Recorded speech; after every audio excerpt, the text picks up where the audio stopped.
Okay. I just wanna...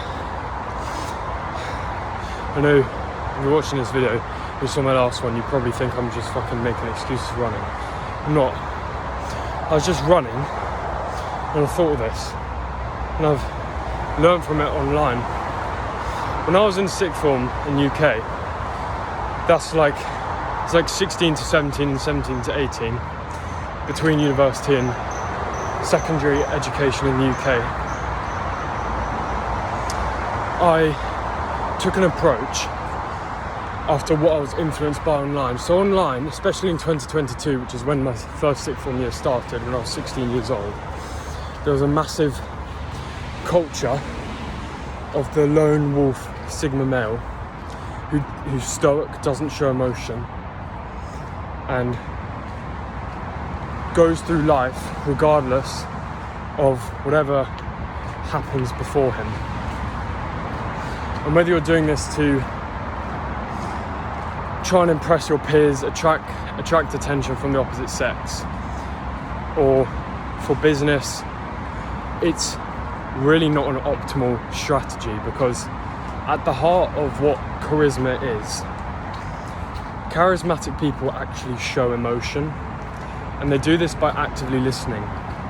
There's a video I watched yesterday where one of the most important parts of actually being a charismatic person is by emotionally engaging with the conversation from your associate's side. So if I'm talking with someone and they mention how someone bumped them whilst they were driving, I could do something like I could literally repeat exactly what they said, and that would cause them to open up further about that predicament. Or I could react emotionally, and this actually seduces the person to an extent. So if I act emotionally to the instance I just gave an example of the being bumped whilst driving, if I react with empathy, saying, oh, that must be so annoying because whatever, their insurance premium has gone up, or they have to pay in liquid the full damages for what happened to them, even though it wasn't their fault. If I act empathetically with them, they're going to mark me down in their head as someone they can talk to about issues above small talk. And this is really good for the person themselves, but it's also really good for you, because it means next time you meet them, that's the lasting impression they've had on you. So until you see them again,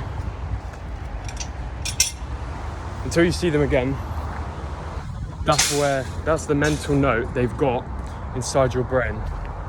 And just more broadly on that subject of being more emotional, I don't know what it is, but acting introverted online is seen as cool, but it gives you nearly zero benefit, return on investment, or improvement to your life if you are introverted. And the weak mindset of being born an introvert, or it wasn't your choice to be an introvert, that's bullshit, because being an introvert or extrovert is simply from how your childhood was, or if you've had an identity shift to the opposite.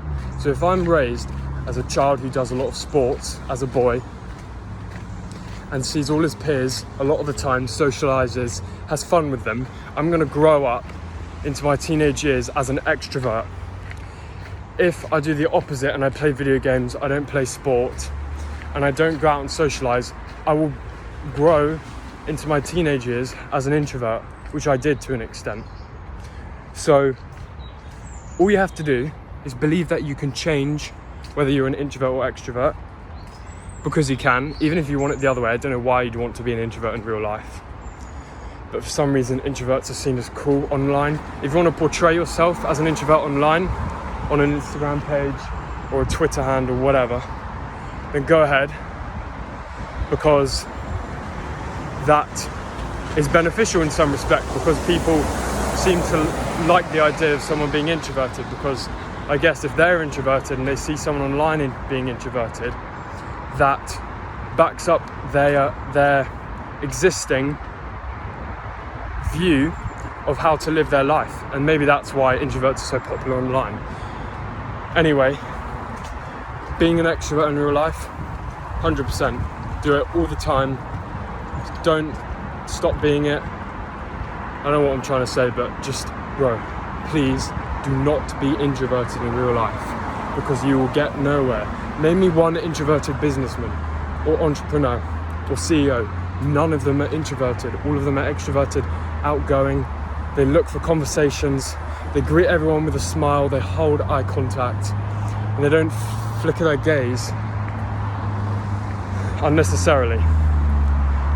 And running helps you become more extroverted. That's all I wanted to share with you guys. I'll talk to you in the next one.